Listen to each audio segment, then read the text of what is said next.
Now, I want to talk about the purpose of pain in our lives as women. And now, as a woman, when you encounter pain, what comes to mind? What does pain mean to you? What is the purpose of pain in your life? It's not the right time tonight, but I won't move until it stops. Go back to the time. So today I would like to talk about something I have written about, and that is pain, the power of pain. Yesterday I was baking with my toddler, and she's 3 years plus. So I said to her, as we were making noodles. So I said to her, "Do not touch the pot. Do not touch the stove." And she went, "Why, mommy?" And I said, "Because it would burn you." And then she said, "But why?"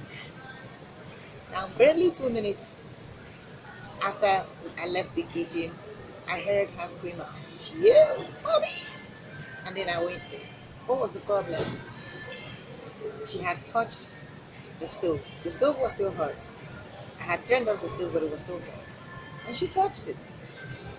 Now, she was in pain. She had a little swelling there. So it got me thinking. And that was where I got the inspiration for today's episode.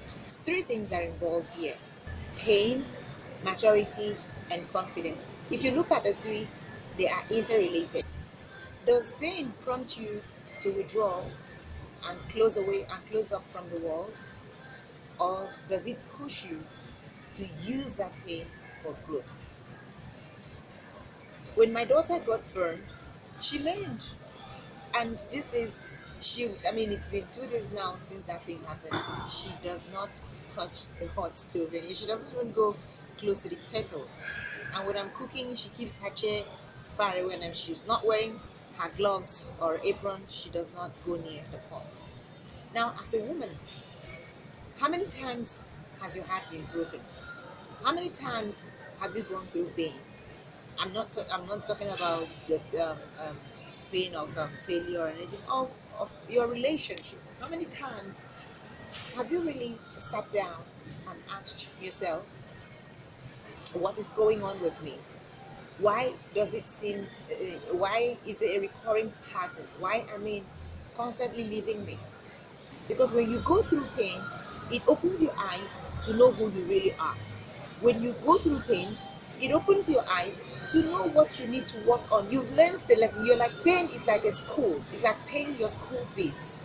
And when you pay your school fees without taking the lessons, what happens? Nobody would come after you. It's a resource. It means you've just wasted your resources. So how do you utilize pain to make sure that it yields maturity and builds confidence in you?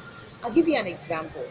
And I apologize to anyone who might be adversely affected by my opinion here. I do not have anything against people who bleach, but I just want to give you an example. So in your previous relationship, you went through the pain of a breakup because the guy cheated on you with a woman who had a lighter skin tone, and you decided to bleach. Why?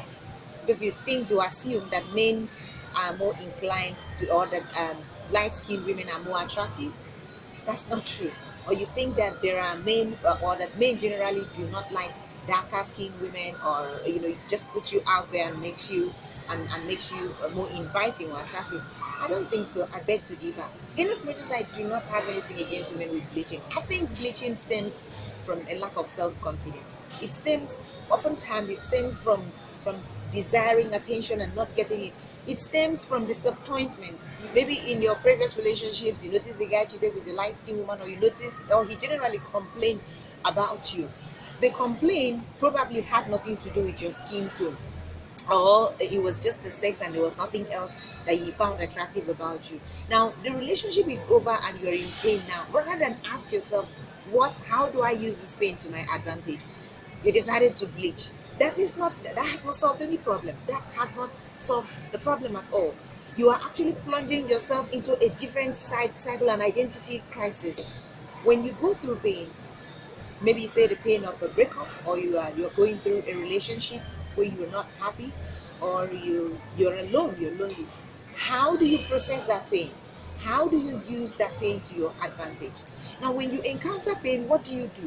You go back and sit down and ask yourself, who do people say I am? Even in the Bible, in the book of Matthew, Jesus asked the disciples, who do people say I am? Now, who are you? Do you even know who you are? Have you looked inwards and asked yourself, who am I? Now that I'm going through this pain, how do I use this pain to my advantage? How do I use this pain to birth growth in me? Because when pain comes, it's a message. Pain comes as a message. It comes as a form of as a form of awakening. It awakens you to something that needs to be done. It's a school you go through. It's a learning curve. So how you decide to process the pain in your life is what determines whether you're able to mature or whether you are able to grow your self-confidence. I know it's not the right time tonight, but I won't move until it stops. Go back to